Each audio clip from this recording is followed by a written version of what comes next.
चलिए अब यहाँ पर आज हम करने वाले हैं बेटा करंट इलेक्ट्रिसिटी की जो एक्सरसाइज है उसको डिस्कस। तो यहाँ पर मैं पहला क्वेश्चन करवाने वाला हूँ आपको। तो फर्स्ट क्वेश्चन देखिएगा सभी, यहाँ पे लिखा हुआ है the storage battery of A car has an EMF of 12 volt. मतलब हमारा अगर हम बात करें तो हमें यहाँ पे गिवन डायग्राम में क्या क्या रखा है कि ईएमएफ ऑफ बैटरी कितना दे रखा है बेटा हमारा 12 वोल्ट। आगे बोल रहा है is the internal resistance of the battery is 0.4 ओम। अगर स्मॉल आर दे रखा है हमारा 0.4 ओम, ठीक है। What is the maximum current that can be drawn from the battery. अगर तो फर्स्ट क्वेश्चन है तो सीरीज वाले मतलब ओम्स लॉ पे हम बात करते हैं। ओम्स लॉ क्या पढ़ा है according to very good. According to Ohm's law हम बात करें तो V = तो I = क्या पड़ेगा R/R आएगा समझ बेटा। तो यहाँ पे अगर मैं बात करूँ I मैक्सिमम की तो V की जगह यहाँ पे कौन काम करता है? E काम करता है। डिवाइडेड रेजिस्टेंस कितना है बेटा? 0. Small r। तो E जो दे रखा है वो दे रखा है 12 डिवाइडेड बाय 0.4। तो ये I मैक्स तो 12 तो यहाँ पे क्या करेंगे? एक 0 लगा के एक पॉइंट हटा दूंगा। तो 4 1 जा 4 3 जा। तो आंसर इज 30 एम्पीयर। ठीक है, तो इसको नोट कीजिए फिर अपन। तो बेटा हमारा जो फर्स्ट क्वेश्चन का आंसर आया कितना? I max = 30 ampere. ठीक है, अब हम यहाँ से आगे बढ़ते हैं। अब मैं करवाने वाला हूँ आपको क्वेश्चन नंबर 2। तो इसमें यहाँ पर बोल रहा है क्वेश्चन नंबर 2 में ए बैटरी ऑफ EMF 10 वोल्ट। तो हमें क्या करना है, सबसे पहले हमें गिवन डाटा यहाँ पे नोट करना है कि हमारी एक बैटरी दे रखी है जिसका EMF कितना दे रखा है बेटा यहाँ पे 10 वोल्ट। आगे बोल रहा है the internal resistance is 3 ohm. Small r जो इंटरनल रेजिस्टेंस है वो दे रखा है यहाँ पर 3 ओम। उसके बाद is connected to a resistor. अब यहाँ पे क्या बोलना चाह रहा है कि अगर सपोज कीजिएगा हमारी एक यहाँ पे सेल या बैटरी है जिसका EMF हमारा E है और यहाँ पर इंटरनल रेजिस्टेंस है वो क्या है यहाँ पे स्मॉल r। अब इसको हमने एक एक्सटर्नल रेजिस्टेंस कैपिटल R के साथ इस तरह से कनेक्ट जोड़। ठीक है, अब यहाँ पे क्या होता है बेटा, तो ये पूछ रहा है आगे what is the resistance of the register, what is the terminal voltage of the battery when the circuit is closed. ठीक है, अब देखो सबसे पहला केस है, अगर हमने बात करें तो ये जो बैटरी है ये यहाँ से करंट विड्रा करती है और ये करंट यहाँ से जाके तो ये वाला टर्मिनल प्लस हो जाता है, ये वाला माइनस। ऐसे यहाँ पर फिर आगे बढ़ती है करंट हमारी और इसमें करंट एंटर होती है ये प्लस माइनस वापस। तो इसमें क्या है, करंट का फ्लो होता है क्या इस तरह से? Yes, anti clockwise. अब यहाँ पर अगर मैं बात करूँ बेटा तो इस केस में अगर मैं यहाँ पर R इक्विवेलेंट की बात करूँ तो एक बात बताओ यार, यहाँ पर ये जो E है इससे करंट निकल रही है। तो अगर मैं ये ओवरऑल बैटरी तो ये है हमारी, लेकिन अगर हम सिर्फ इतने से पार्ट की बात करें तो इसके लिए क्या करंट यहाँ पे सीरीज में मतलब ये हो रही है क्या? yes. कि जितना करंट इसमें उतना ही करंट इसमें फ्लो हो रहा है। तो अगर यहाँ पर दो रेजिस्टेंस में अगर सिंपल करंट यहाँ पे फ्लो होता है तो उस केस में हम क्या मानते हैं बेटा, यहाँ पे कौन सा कॉम्बिनेशन हो जाए? सीरीज। तो हम R इक्विवेलेंट को ऐसा लिख सकते हैं क्या बेटा, R प्लस स्मॉल r। पढ़ाई अपन ने। इसके बाद हमने यहाँ पर I = पढ़ा है, याद है आपको, E effective divided by R equivalent, याद है क्या सभी?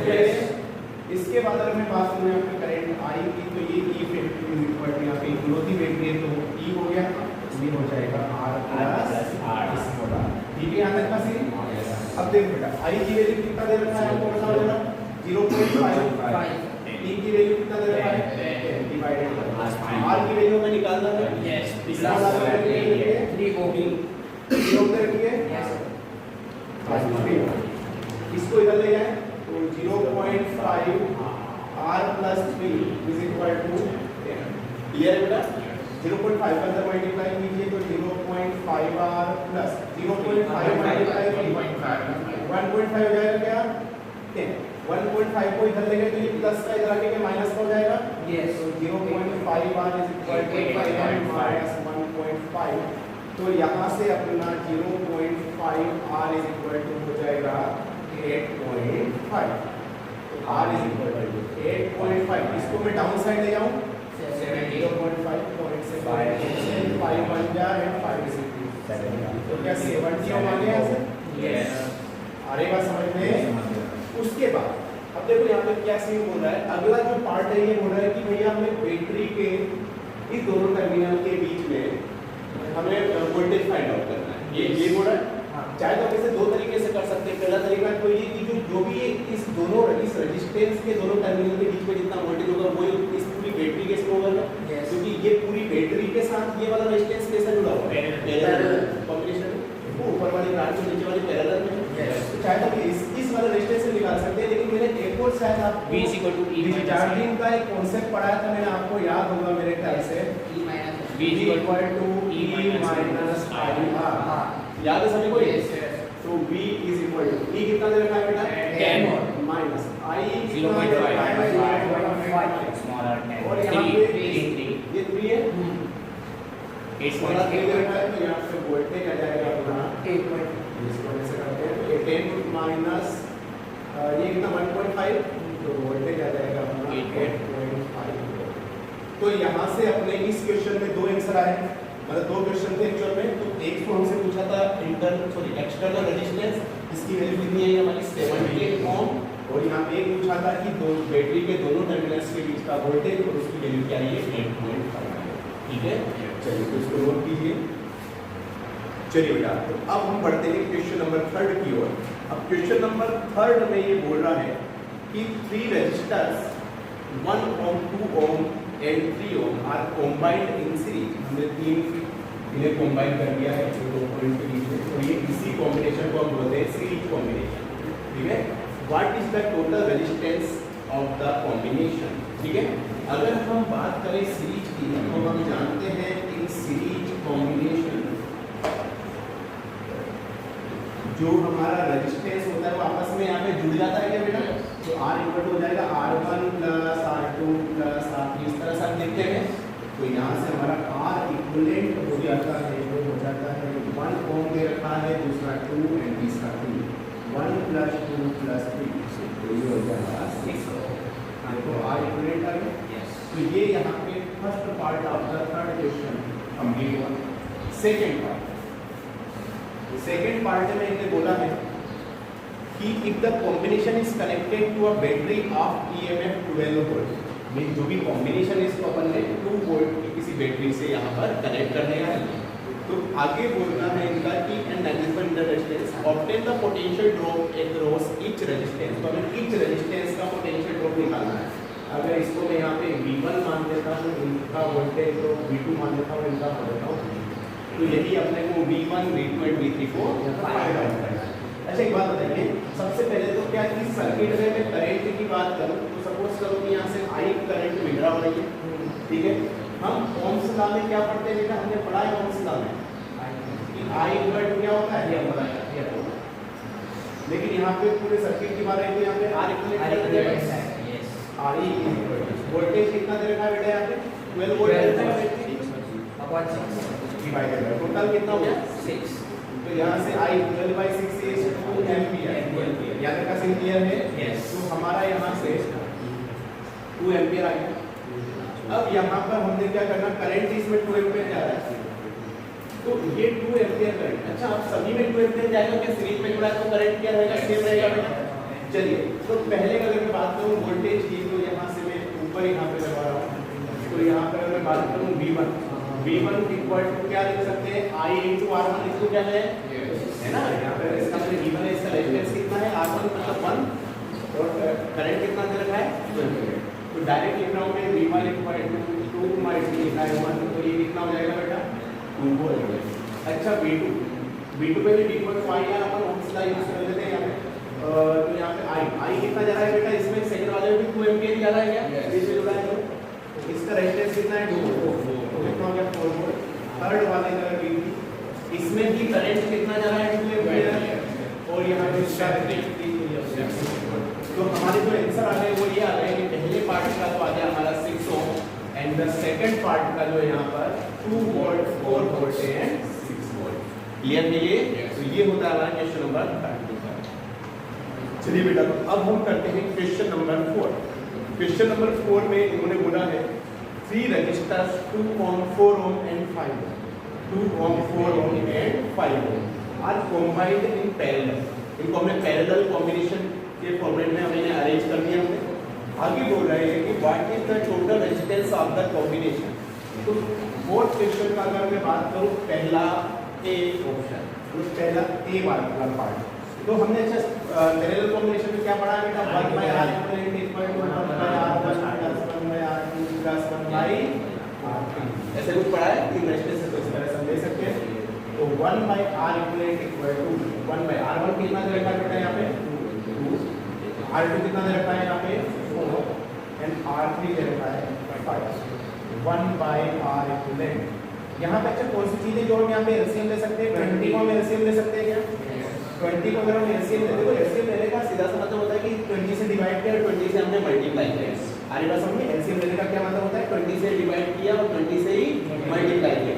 डिवाइड वाले को नीचे रख दिया तो मल्टीप्लाई करेंगे अंदर, तो चलो 20 by 2 कितना हो जाएगा 10, 20 by 4 5, 20 by 5 4। आगे बात समझ में है। तो बेटा यहाँ से अपना 1 by r इक्वलेंट आ जाता है, वो आ जाता है 19 by 20। तो यहाँ से अपना r इक्वलेंट हो जाता है 20 by 20। ठीक है, तो ये पहला पार्ट जो है हमारा, पहले पार्ट का आंसर आ जाता है हमारा 20 by 19 ओम। यहाँ तक का सेम क्लियर है बेटा।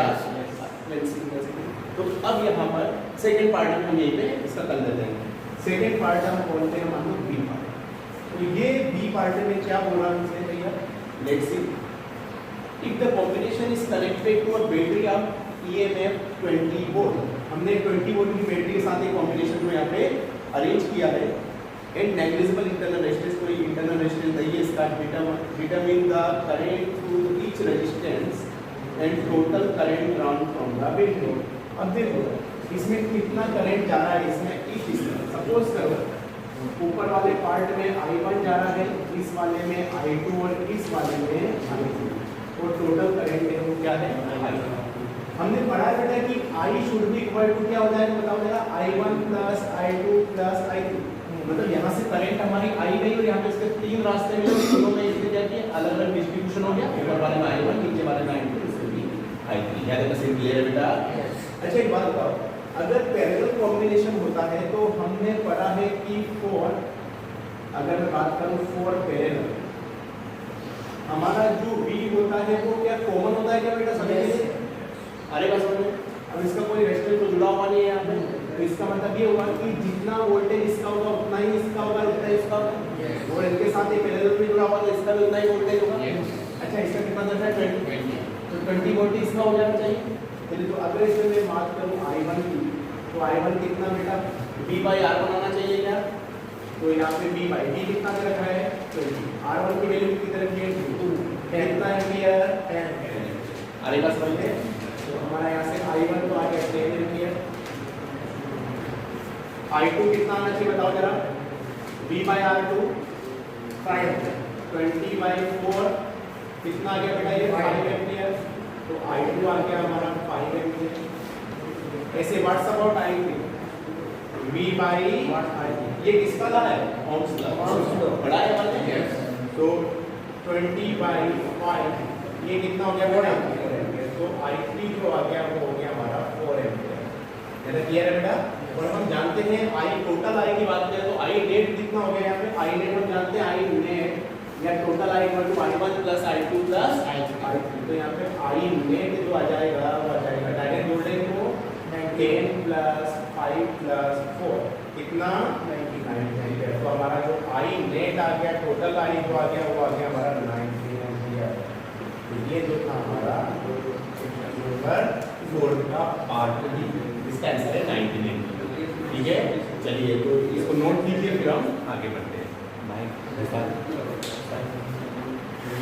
चलिए नेक्स्ट क्वेश्चन है बेटा हमारा क्वेश्चन नंबर 5। बेटा बातें नहीं आ पाते हैं। क्वेश्चन नंबर 5 में ये बोल रहा है बेटा at room temperature 27 degree Celsius the resistance of the heating element is 100 ओम। ठीक है, अब देखो सबसे पहले हमारा जो काम होता है गिवन डाटा कलेक्ट करना। ठीक है, सबसे पहले बोल रहा है बेटा कि यहाँ पे जब टेम्परेचर इनिशियल हमारा 27 उस केस में रेजिस्टेंस जो इनिशियल रेजिस्टेंस है वो है हमारा 100 ओम। उसके बाद आगे जो बोल रहा है बेटा ये what is the temperature of the element if the resistance is found 170। अगर रेजिस्टेंस हमारा जो फाइनल रेजिस्टेंस है वो 170 ओम मिले हमें, तो यहाँ पे टी फाइनल क्या होगा? सपोज करो हमने टी फाइनल में फाइंड आउट करना है, उसके लिए हमने क्या मान लिया बेटा? टी मान लिया। यहाँ तक ठीक है। Given that the temperature of coefficient of the material of register is 1.7 into 10 to the minus 4, मतलब अल्फा इसे बोलते हैं क्या बेटा? टेम्परेचर रेजिस्टेंस या टेम्परेचर कोएफिशिएंट। ये इसको एक और नाम हमने दिया था थर्मल कोएफिशिएंट, है ना? थर्मल कोएफिशिएंट या लिनियर थर्मल कोएफिशिएंट। अल्फा की वैल्यू है 1.7 into 10 to the power minus 4 पर डिग्री सेल्सियस। ठीक है। अब यहाँ पे आपने एक फार्मूला पढ़ा था बेटा, R final is equal to बेटा, ठीक है। तो यहाँ पे R फाइनल जो है वो क्या होगा? R initial 1 plus alpha delta T. ये फार्मूला पढ़ा है क्या बेटा आपने?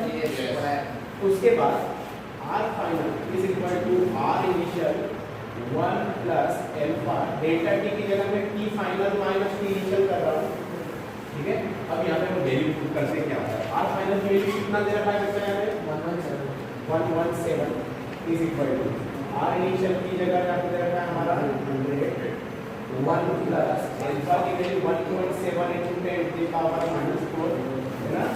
टी फाइनल में निकालना है और टी इनिशियल की वैल्यू दे रखी है हमारी 27। ठीक है। अब यहाँ पर इसको नीचे ले जाए अपन, इसको नीचे ले जाए तो ऐसा लिख सकते हैं अपन, यहाँ पे 117 divided by 100 is equal to 1 plus 1.7 into 10 to the power minus 4 t minus 27। अच्छा 170 डिवाइडेड बाय 100 तो इसको क्या लिख सकते हैं? 1.17 लिख सकते हैं। Yes. Is equal to 1 plus 1.7 into 10 to the power minus 4 t minus 27। ये 1 को इधर लेंगे तो माइनस आ जाएगा। 1.17 minus 1 equal to 1.7 into 10 to the power minus 4 t minus 27। 1.17 minus 1 0.17 आ जाएगा। तो 0.17 is equal to 1.7 into 10 to the power minus t minus 27। इसको ये यहाँ पे मल्टीप्लाई में इसको नीचे ले जाए पर तो 0.17 divided by 1.7 into 10 to the power minus 4 is equal to t minus 27।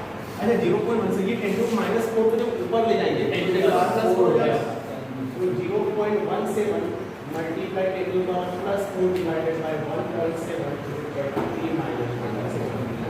यहाँ पे मल्टीप्लाई करें 10 का अगर इसमें तो इसे 1.7 लिख सकते हैं into 10 to the power 3 divided by 1.7 is equal to t minus 27। 1.7 से 1.7 ठीक है, 1000 हो गया क्या? यस।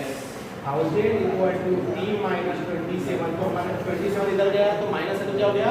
प्लस। समझ में आया बेटा? 1000 प्लस 27 तो आंसर कितना आ गया यहाँ पे? 1027 डिग्री सेल्सियस। तो ये हमारा फाइनल आंसर है क्वेश्चन नंबर 5 का 127 डिग्री सेल्सियस। तो इसको नोट कर लीजिएगा। तो बेटा अब हम बढ़ते हैं क्वेश्चन नंबर 6 की ओर। तो क्वेश्चन नंबर 6 में क्या बोलना है इनका? Negligibly small current is pass through a wire of length 15 metre. मतलब सबसे पहले तो हम यहाँ पे गिवन डाटा की बात करते हैं। तो गिवन डाटा में लेंथ दे रखी है 15 मीटर, साथ में and uniform cross section area A equal to 6 into 10 to the power minus 7 metre square. तो यहाँ पे एरिया दे रखा है, वो दे रखा है 6 into 10 to the power minus 7 metre square. ये तो एरिया हो गया हमारा। If resistance is measured to be 5 ohm, अगर हमारा यहाँ पे रेजिस्टेंस इन्हें बोला है कि भैया 5 ओम है, तो हमें निकालना what is the resistivity of the material. Means हमें फाइंड आउट करनी है कि इसकी रेजिस्टिविटी क्या होगी। अच्छा रेजिस्टेंस और रेजिस्टिविटी का एक फार्मूला हमने पढ़ा है, R इक्वल टू रो ए। पढ़ा है सबने? अब देखो बेटा, अगर मैं बात करूं resistance equal to rho A upon A, तो यहाँ पे सबकी वैल्यू ये ए को इधर ले आए तो ये R ए, एल को नीचे ले जाए तो यहाँ से रेजिस्टिविटी ये निकालना है। तो यहाँ पे rho equal to R A upon N हमें यहाँ से निकालना है, तो रो इक्वल टू आर की जगह हम क्या करें बेटा, कितना रखें, एरिया दे रखा है हमारा 6 × 10⁻⁻⁷ डिवाइडेड बाय ये दे रखा है हमारा 15, 5 1 जा 5 3 जा 3 1 जा 6, यहाँ पे रजिस्टिविटी आ गई हमारी 2 × 10⁻⁻⁷ समझ में आ गया बेटा ये, ठीक है।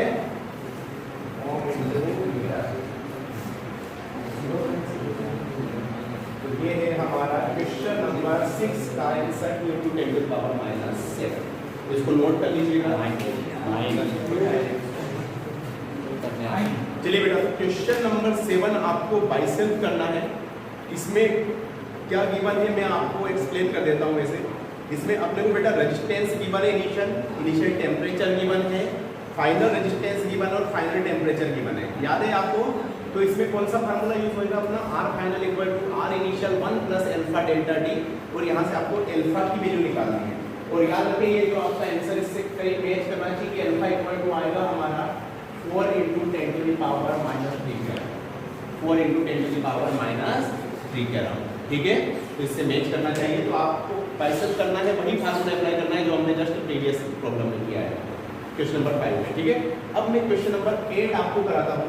और क्वेश्चन नंबर 8 में क्या गिवन है, क्वेश्चन नंबर 8 बोल रहा है ये हीटिंग एलिमेंट, जो बहुत अच्छे सुनना बेटा इसको, a heating element using nichrome connected to a 230 volt supply draw an initial current of 3.1 ampere, so 3.2 ampere, which settles after a few seconds to a steady value of 2.8 ampere. What is the steady temperature of the heating element? If the room temperature is 27 degrees Celsius, temperature coefficient of the resistance of nichrome average over the temperature range involved 1.7 to 10⁻⁻⁴। अब देखो बेटा, यहाँ पर क्या इसने crystal को सिर्फ घुमाया है, घुमाना इन द सेंस, अच्छा हमें यहाँ पे अल्फा दे रखा है, अल्फा क्या थर्मल कोएफिशिएंट है। अच्छा अगर हमारे पास वोल्टेज हो और करंट हो, यहाँ से रेजिस्टेंस कैसे निकाल सकते हैं, V/I निकाल सकते हैं। चलिए तो R initial equal to V, तो यहाँ पे सेम दे रखा है अपॉन I इनिशियल, कितना दे रखा है बेटा I इनिशियल अपना 230, तो V दे रखा है और ये दे रखा है 3.2।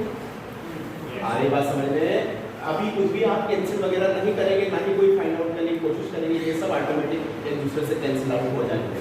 दूसरा आर फाइनल, अच्छा V आर फाइनल मतलब क्या हो गया, V/I फाइनल, I फाइनल मतलब वही स्टेडी स्टेट वाला, यस है ना। कि देखो पहले क्या होगा, पहले तो मतलब टेम्परेचर एक टाइम के पहले की वैल्यू बढ़ेगी, फिर रेजिस्टेंस बढ़ने सॉरी टेम्परेचर बढ़ने के साथ साथ नाइक्रोम का थोड़ा सा रेजिस्टेंस बढ़ेगा, रेजिस्टेंस बढ़ेगा तो थोड़ा सा करंट यहाँ पे थोड़ा सा डाउन हो जाएगा, क्योंकि वोल्टेज तो सेम ही है। आ रही बात समझ में? तो यहाँ पे इस वजह से तो ये आप पूरा कॉन्सेप्ट यही है इसका। तो यहाँ पे ये आर फाइनल कितना हो जाएगा बेटा अपना 230 डिवाइडेड बाय 2.8। ये हमें गिवन डाटा दे रखा है, यस गिवन डाटा दे रखा है हमारा आई इनिशियल मतलब जो करंट दे रखा है 3.2 एम्पियर एंड आई फाइनल दे रखा है वो दे रखा है 2.8 एम्पियर और जो वोल्टेज दे रखा है वो दे रखा है 230। यहाँ तक बस इंडियन का सारे टू। अब देखो यहाँ पे क्या बोलता है बंदा आगे, यहाँ पे इनिशियल जो टेम्परेचर की अगर बात करें तो यहाँ पे टी इनिशियल दे रखा है इन्होंने अपना 27 डिग्री सेल्सियस, अल्फा की वैल्यू दे रखी है 1.7 × 10⁻⁻⁴, ठीक है बेटा। और हमें यहाँ पे क्या फाइंड करना है, टी फाइनल करना है फाइंड, तो टी फाइनल की वैल्यू अपन क्या मान लेते हैं 2 करते हैं, और ये भी क्या किया है अपने को फाइंड आउट करना है। यहाँ तक सेम क्लियर है सारा का। चलिए तो हम यहाँ से आगे बढ़ते हैं और यहाँ पर हम लेते हैं सबसे पहला केस। आपने क्या पढ़ा है, आर फाइनल इक्वल टू क्या पढ़ा है आपने, R initial plus alpha delta T, यही पढ़ा है। चलिए डायरेक्ट अगर हम बात करें तो यहाँ पे आर फाइनल की जगह में 230 डिवाइडेड बाय 2.8 रख दो क्या, आगे बात समझ में। आर फाइनल रख दो, आर इनिशियल कितना दे रखा है बेटा 230 डिवाइडेड बाय 3.2। मैंने इसलिए कैंसिल आउट करने का नहीं बोला था, आपने देखो अभी इधर से ये कैंसिल आउट हो रहा है, ये तो पहले अपन वैल्यू निकालते फिर करते तो थोड़ा क्या होता है कॉम्प्लेक्स होता है 1 प्लस अल्फा 1.7 × 10⁻⁴। अच्छा T final T delta T को क्या बोलते हैं, T final minus T initial, तो टी फाइनल तो टी है और टी इनिशियल कितना दे रखा है अपना 27। 230 से 230 क्या हो गया? अच्छा ये 3 पॉइंट ऊपर ले जा सकते हैं क्या? Yes, तो इसको अगर हम ऊपर ले जाए तो ये हो जाएगा हमारा 3.2 डिवाइडेड, ये ऊपर चला गया, ये ऊपर चला गया, नीचे में इसके 2.8 is equal to 1 plus 1.7 into 10 to the power -4 t minus 27। ऐसा कुछ आगे बेटा ये अच्छा ये 1 को इधर लेंगे तो ये प्लस की जगह माइनस हो जाएगा क्या? तो यहाँ पे ये हो जाएगा हमारा 3.2 divided by 2.8 minus 1 is equal to 1.7 into 10 to the power -4 t minus 27। चलिए 2.8 अगर हम 3.2 में से 2.8 ले तो कितना बचा बेटा ये? 3.2 माइनस 2.8 डिवाइडेड बाय 2.8 से क्या क्रॉस मल्टीप्लिकेशन बोलते हो शायद आपको? Yes. 10 to the power -4 t minus 27। तो यहाँ पर कितना हो जाएगा बेटा? 0.4 अपॉन 2.7 तो 2.8 और यहाँ पे हो गया 1.7 into 10 to the power -4 t minus 27। Point से पॉइंट कैंसिल आउट, 4 बन जा 4 7 7 हो गया। Yes. अच्छा इसको भी अपन यहाँ पे नीचे ले जा सकते हैं क्या?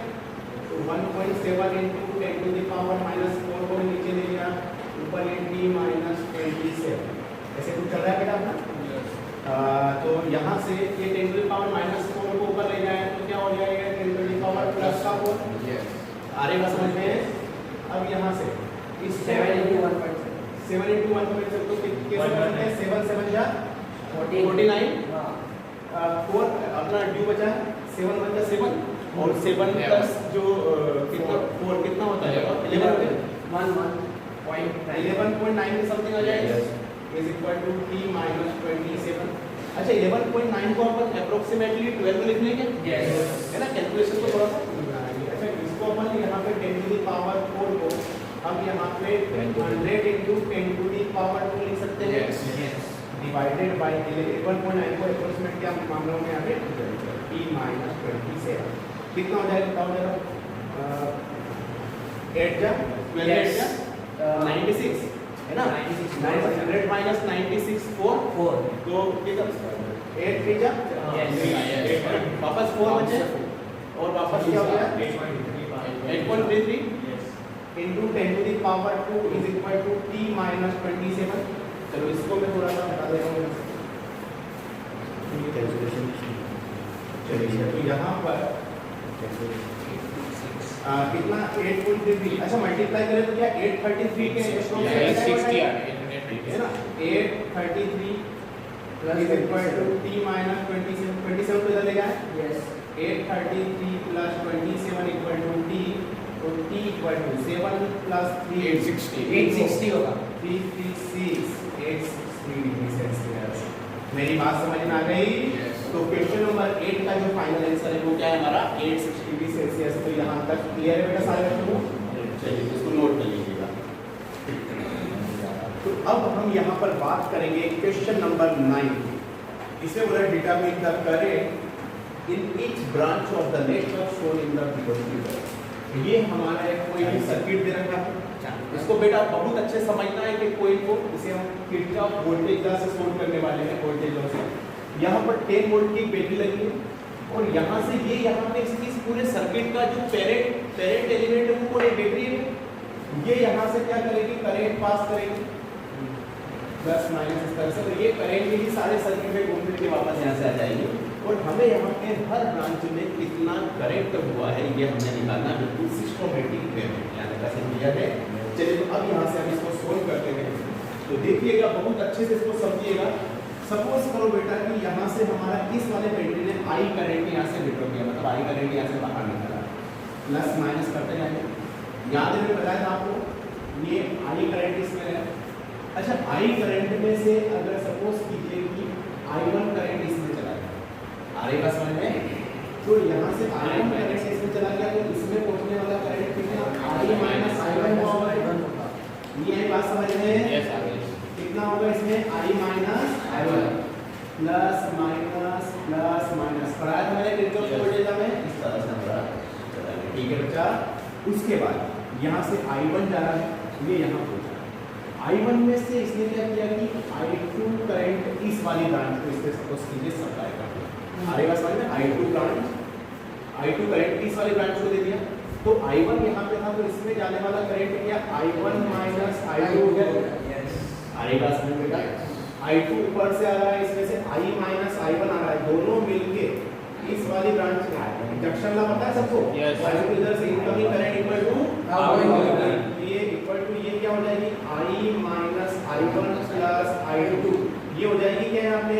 Yes. Plus minus plus minus plus minus, मैंने बोला था करंट इधर जाती है उसको प्लस माइनस हम करते जाते हैं, तो सारा करंट यहाँ पर मिल रहा है और इस जंक्शन पे मिलने वाला करंट देखते कितना होगा I माइनस I2 तो इधर से आ रहा है और यहाँ से कितना जा रहा है बेटा plus I minus I1 plus I2 से I2 कैंसिल I1 से I1 कैंसिल, ये क्या है यहाँ से I करंट निकल रहा है क्या?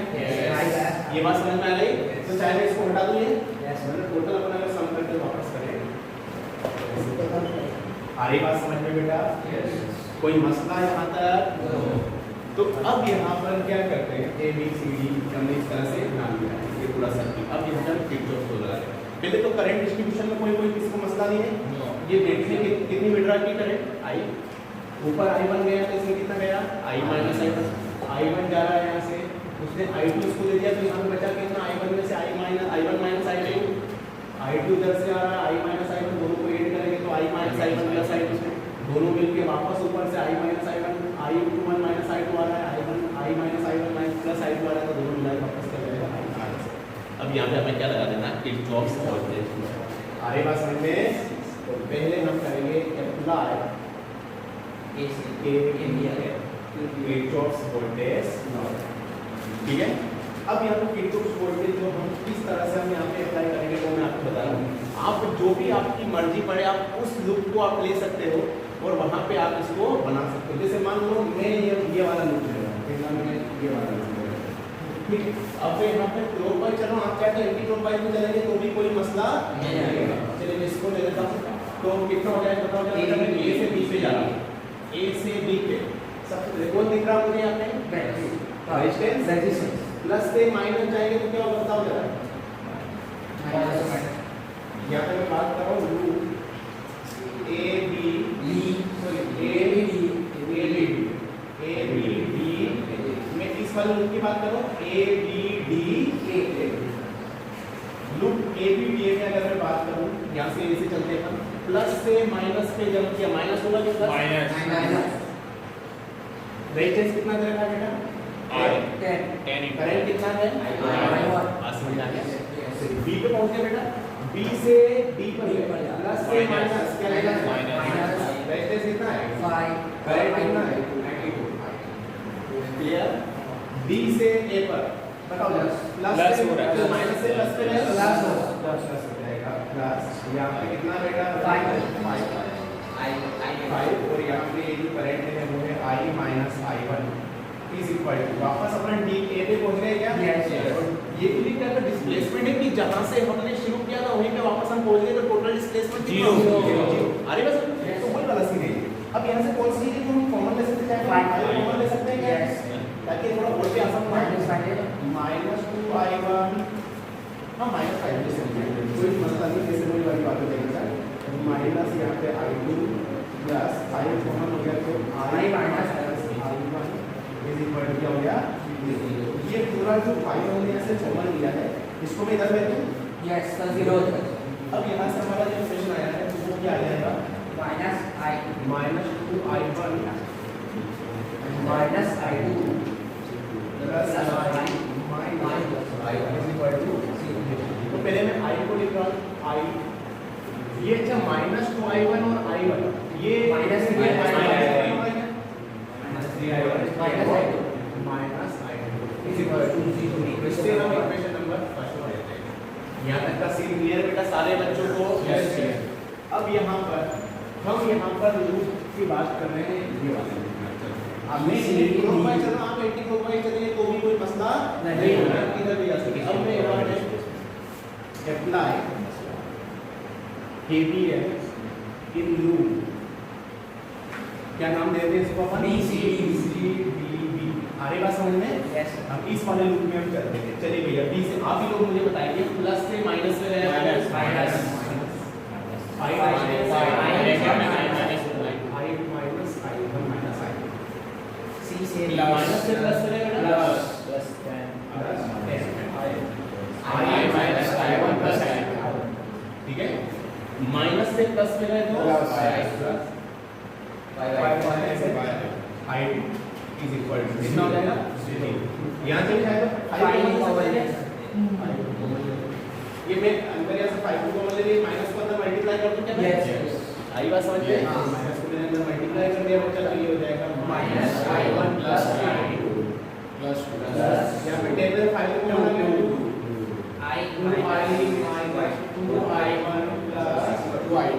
कोई मसला है यहाँ पे बस मल्टीप्लाई करते हैं 10 में तो 5 कॉमन लिया तो यहाँ पे 2 बचा और 2 का अपन ने अंदर मल्टीप्लाई यहाँ से भी प्लस 5 को कॉमन रखा है इज इक्वल टू कितना हो गया ये 5 को नीचे ला दिया तो 0/5 का मतलब 0 होता है चलिए पहले i वाले को चूज करते हैं 2i इतना होता है बस यहाँ पे Yes.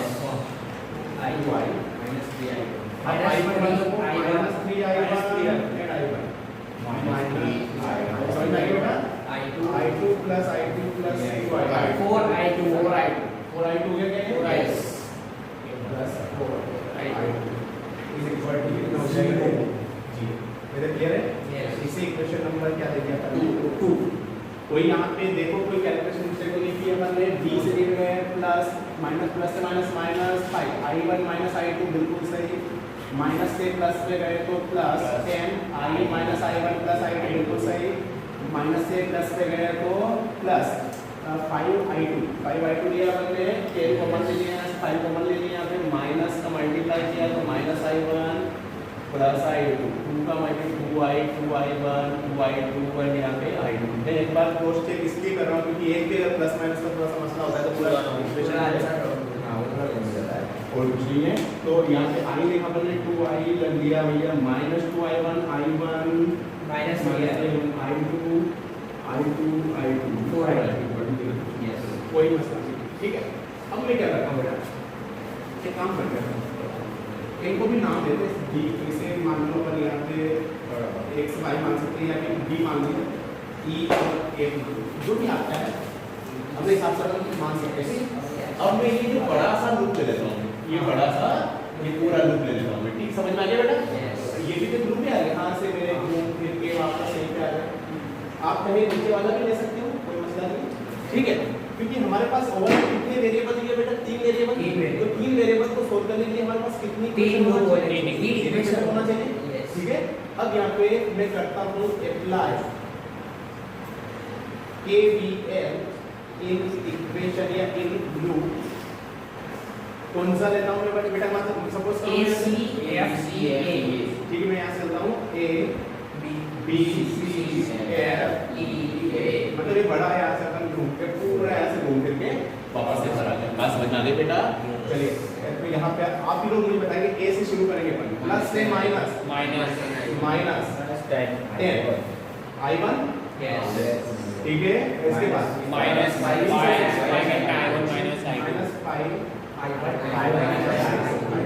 सी पे बोलिए बेटा प्लस 10 माइनस से प्लस पे गए तो प्लस 10 आई प्लस से माइनस पे गए तो माइनस माइनस 10 है ना 10 आई मतलब ये इक्वल टू 0 वापस ये ए पे पहुंच गए मुझे क्या चीज जो ऐसे कॉमन ले सकते हैं 5 कॉमन ले तो यहां से मैं 5 कॉमन लेता हूं तो भैया यहां पे बचा अपना अंदर minus 2i1 minus i1 minus i2 plus 2 minus y minus 2i is equal to 0 यानी का सीन क्लियर है बेटा सभी को ये 5 को भी नीचे ले गए तो 0/5 इज आल्सो 0 कोई मसला नहीं है यहाँ पे अब यहाँ से अपने इसको वर्डिंग थोड़ा आसान कर लेते हैं 2i1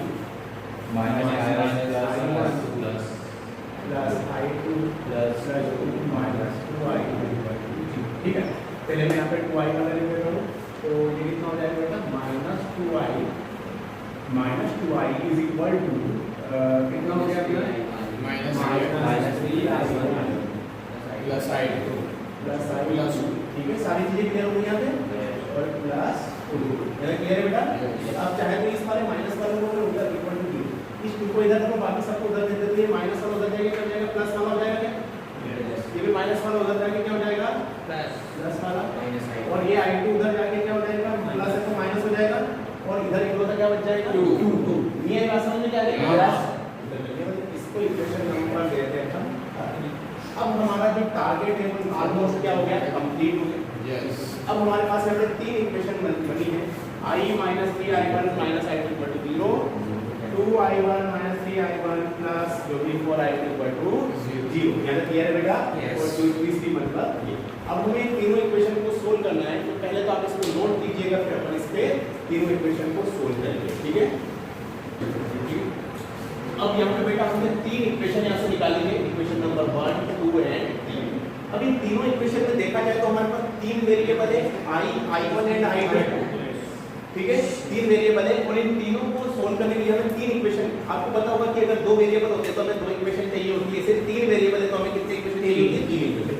अब देखो इसको कैसे सोल्व करना है। सबसे पहला केस, अगर मैं यहाँ पे एक अप्लाइन यूज करूँ, अप्लाई इक्वेशन नंबर 3 में से मैं सब्ट्रैक्ट कर लेता हूँ, माइनस कर लेता हूँ इक्वेशन नंबर 2 कर दूं मैं इसको यहाँ सब्ट्रैक्ट? यस। अच्छा, यहाँ से इसको अगर मैं सब्ट्रैक्ट करता हूँ तो पहले मैं इक्वेशन नंबर 3 को लिख लेता हूँ, 2i plus 3i minus i2 is equal to, और उसके equation number 1 plus 2i minus 3i1 plus 4i2 is equal to कितना हो गया बेटा? अब इसको मैं सब्ट्रैक्ट करना है, सब्ट्रैक्ट करने का मतलब है कि एक इक्वेशन की जो आगे है जो प्लस का साइन है उसको माइनस कर देना है, माइनस का है तो उसको प्लस का है तो ऐसे बोलते हैं बेटा? यस। अच्छा, ये आपस में प्लस माइनस कैंसिल हो जाएंगे, यस। प्लस प्लस 6i तो 6i1 minus minus minus 5i2 1 and 4 कितना हो जाएगा? 5i2 minus 2 माइनस 0 is, ठीक है? तो ये इसे इक्वेशन नंबर हम बोलते हैं। अब ये दो में आ गई। उसके बाद अगर मैं बात करूं अप्लाइंग सेकंड इसमें, अब देखो इस इक्वेशन में देखा जाए तो यहाँ पर जो 2 है, मतलब यहाँ पर अगर 1 है तो इसको भी अगर मैं 2i कर दूं तो यहाँ पे 2 से मल्टीप्लाई कर दूं तो ये सब में 2 हो जाएगा। अरे मैं समझो उसको मैं क्या करता हूँ, इसमें मैं 2 से मल्टीप्लाई करके इसको भी इक्वेशन नंबर 3 में से मैं सब्स्टिट्यूट कर लेता हूँ। तो मैं ऐसा लिख देता हूँ कि इक्वेशन नंबर, ताकि मेरे को i दोनों में से चले जाएगा तो मेरे पास i1 और i2 में दो इक्वेशन आएगी, दोनों को सोल्व कर लेंगे तो i1 और i2 की वैल्यू आ जाएगी, पास में आ गई। तो मैं क्या करता हूँ, इक्वेशन नंबर 3 में से सब्स्टिट्यूट करता हूँ 2 टाइम ऑफ इक्वेशन नंबर 1। ये समझ में आ गया क्या? यस। इक्वेशन नंबर 3 में मैंने अच्छा इक्वेशन नंबर 1 में 2 से मल्टीप्लाई क्यों किया, ताकि ये भी 2i हो जाएगा, है ना? तो यहाँ से तो कितना इक्वेशन नंबर 3, तो यहाँ पे इक्वेशन नंबर 3 लिख लेता हूँ मैं पहले, 2i plus 3i1 minus i2 equal to, ठीक है बेटा? इसमें मैं लिख लेता हूँ, इसे 2 से मल्टीप्लाई कर रहा हूँ, 2i minus 6i1, ठीक है, माइनस 2i2, और 0 में करेंगे तो 0 में 2 से मल्टीप्लाई करेंगे तो मतलब ही नहीं निकलता, माइनस माइनस है तो प्लस, माइनस है तो प्लस, समझ में आ गया बेटा? तो ये आपस में क्या हो गया? आंसर प्लस 3 9i1 माइनस ये प्लस है तो प्लस, ये प्लस का हो गया, यस। और माइनस 3 प्लस i1 हो गया, यस, इज इक्वल टू कितना हो गया बेटा?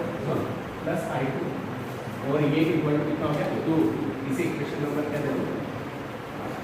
इक्वेशन नंबर 4 और 5 को अगर हम सोल्व करें तो हमारे पास दो इक्वेशन है यहाँ पे, एक तो आई है 4 नंबर की 6i1 minus 5i2 equal to 2, फिर 9i1 plus i2 equal to 2। अब क्या करें अपन, बताओ जरा इसमें अपन ये कर लेते हैं कि भैया अपने पास दो इक्वेशन आई है, तो 6i1 minus 5i2 से एक 2 माइनस equal to 2, और एक आई है 9i1 plus i2 equal to equation number 4 है ये इक्वेशन नंबर 5। दोनों को सोल्व करें, कौन सी मेथड यूज करें? एक काम करता हूँ, इसमें 5 से मल्टीप्लाई करके इसको ऐड कर देता हूँ क्या? तो इक्वेशन नंबर 4 में मैं ऐड करूंगा इक्वेशन नंबर 5 को, लेकिन इसमें किससे मल्टीप्लाई कर रहा हूँ? 5 से। तो चलिए भैया equation number 4 6i1 minus 5i2 equal to 2 plus करना है इसमें इक्वेशन नंबर 5 हो जाएगा 45 i1 प्लस प्लस 5 I2 आपस में इसको क्या कर दें, ऐड कर दें, प्लस प्लस प्लस ये प्लस ही करेंगे। अच्छा 45 में कितना हो जाएगा बताओ जरा, 51 हो जाएगा, 51 आएगा 0। ये आपस में क्या हो गया, और ये कितना हो गया, 12 हो गया क्या? अरे बस I1 is equal to देखो कितना हो जाएगा, 12 को डिवाइडेड बाय 51, 3 से करेंगे 3 4 जा 3 बढ़ जा 1 3 7 4 पे I1 की वैल्यू कितनी हो गई बेटा, 4/70 एम्पीयर आ गई। इसको इस डब्बे के अंदर पेड़ कर देते हैं इक्वेशन 4 पे डाल ऐसे I2 वाला भी आ जाएगा क्या, कहां पे डालते हैं, इक्वेशन 4 पे डाल दें। 4 में डाल देते हैं। हां तो I1 तो यहां पे इस I1 की वैल्यू को हम इक्वेशन नंबर तो यहां पे पुट I1 की इक्वेशन नंबर 4, चलिए इक्वेशन नंबर 4 में डायरेक्ट पुट करते हैं तो 6 मल्टीप्लाई I1 की जगह कितना बेटा 4/70 minus 5I2 is equal to 2। ये माइनस वाला इसको इधर ले जाएंगे तो प्लस वाला हो जाएगा, और 2 को इधर ले जाएंगे तो माइनस कितना हो जाएगा ये 24/70 माइनस 2 equals to 5 5I2 बस समझ आ गया। 17 और 2 34 minus 10/70 24 minus 34/17 is equal to 5I2। अच्छा ये कितना माइनस 10 हो जाएगा, minus 10 तो यहाँ सर हमारा भैया आ रहा है -10/17 -10 हो गया 5 5 बन गया 5 2 या minus 2/70 माइनस आएगा I2 ले जाएगा क्या? yes तो I2 इज इक्वल टू -2/70। ये समझ में आ गया बेटा आपको कैसे? Yes. 34 - 34 इज minus 10 5 बन गया 5 हो गया -70। अच्छा लेकिन नेगेटिव वैल्यू है इसका मतलब क्या हुआ? डायरेक्शन गलत लिया है। अपन ने डायरेक्शन क्या ले लिया, गलत लिया बस और कुछ नहीं। इसका मतलब ये है कि यहाँ पे हमने direction down up to down लिया, लेकिन आंसर मतलब एक्चुअल डायरेक्शन क्या है डाउन वहाँ पे, और कोई भी मसला नहीं है, और हम कैसे भी किसी भी तरीके से सोल्व कर सकते हैं। बात समझ में आ गई? चलिए भैया तो ये वाला ये जो वैल्यू है फर्स्ट वाले इक्वेशन में रख देंगे। अब यहाँ पे दोनों आ गए हमारे पास I1 और I2 की वैल्यू, फर्स्ट वाले इक्वेशन अब इसकी वैल्यू यहाँ पर put I1 the value of I1 and I2 in equation number first equation put कर दें, तो वहां से फर्स्ट इक्वेशन I1 अपन ये माइनस वाले बदल लेंगे, प्लस वाला हो जाएगा बेटा 3I1 plus I2 ऐसे कुछ हो जाएगा। यस सर, ये बात समझ में आ गई। इक्वेशन है। चलिए तो I is equal to 3 I1 कितना आ रहा है बच्चा ये अपना है 4/70 4/70 प्लस I2 आ रहा है कितना minus 2/70 12/17 minus 2/17 10/70 तो यहाँ पे I इक्वल टू आ गया 10/70। तीनों की वैल्यू अब तो हमने क्या किया, जंग जीत ली है पूरी। I1 एंड I2 अब अपन हर रेस्टेंट निकालेंगे, पहले इसको आप नोट कीजिएगा फिर अपन आगे बढ़ेंगे। चलो बेटा हमारा यहाँ से हमने तीन चीजें निकाली है। I इक्वल टू कितना निकाला है बेटा अपन ने, I इक्वल टू बताओ क्या है 10/70 I1 इक्वल टू कितना निकाला है 1/70 और यहाँ पे I2 जो है वो निकाला -2/70 ऐसे कुछ निकाला क्या बात? अब देखो यहाँ पे हमें हर ब्रांच में इलेक्ट्रिक करंट यहाँ पे निकालना है, ये मैं बता दे रहा हूँ, और हमने हर ब्रांच में इलेक्ट्रिक करंट कितना है ये निकालना है, और यही हमसे पूछा गया है क्वेश्चन में। पहला case in branch A B, आएगा समझ में, इन ब्रांच ए बी में, अच्छा ए बी में कितना करंट जा रहा है बताओ, इधर माना है अपन I1 जा रहा है, आएगा समझ में 10 ओम में, तो यहाँ पे इसमें ए बी में I1 जा रहा है, और I1 तो आ रहा है समझ में, यस I1 कितना आया बेटा था 4/17 और इसकी डायरेक्शन क्या है, ए से ऐसे भी है बी की ओर है, आएगा समझ में। चलिए नेक्स्ट बताओ इन ब्रांच BC, अच्छा BC ब्रांच में जो करंट जा रहा है वो कितना जा रहा है बताओ I1 minus है ना, IBC जो है ये I1 लिया, इसको अपन F भी बोल सकते हैं IBC जो जा रहा है वो कितना जा रहा है I1 minus I2 I1 minus I2, I1 कितना दे रखा है बेटा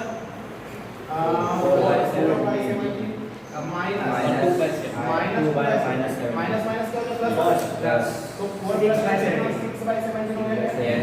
6/17। अच्छा इसकी डायरेक्शन भी पॉजिटिव आई है आपने?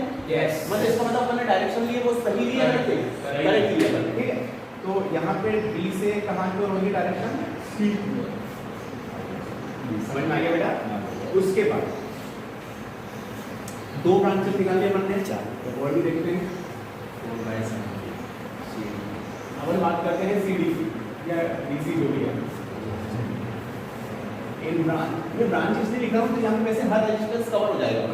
इन ब्रांच सी डी के मैं बात करूँ सी डी तो आई सी डी बोलते हैं कितना आ रहा बताओ जरा? I minus I1 plus I minus I one plus ज्यादा क्लियर बेटा? yes चलिए आई सी डी की बात करें अपन यहाँ पर तो आई कितना 10/70 10/70 minus 4/70 माइनस minus 2/70 है ना, ये माइनस है Yes, yes. माइनस आ रही है। minus 6 तो यहाँ पे 10 माइनस 6 4/70 और अपन 70 हो गया है। yes sir एक तो ब्रांच ए बी जैसा लग रहा होगा आपको। yes और इसकी जो डायरेक्शन है वो क्या है, यहाँ पे डी से सी की ओर है क्या बेटा? yes yes ठीक है। इन ब्रांच ED एडी ले लेते हैं, ठीक है।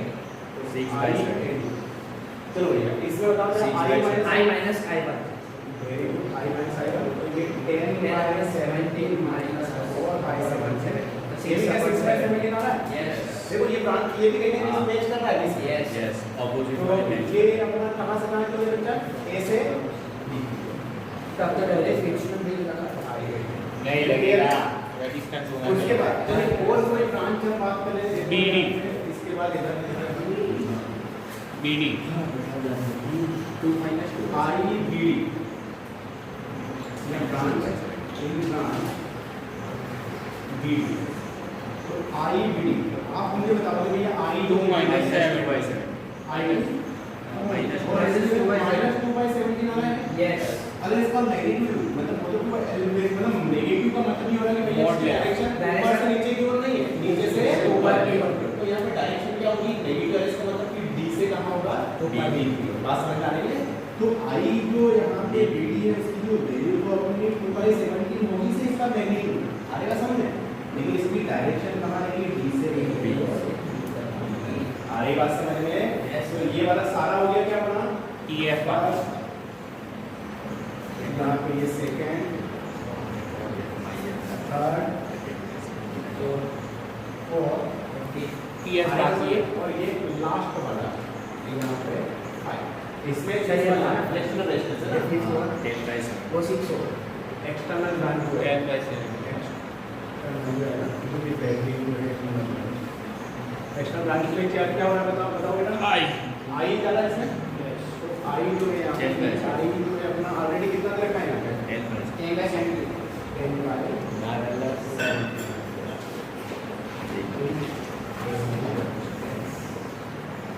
आ रही बात समझ में? तो ये सबके आंसर आ गए और जितने भी आंसर आ गए उनको आप क्या कर लो भैया डब्बे के अंदर रख जाए।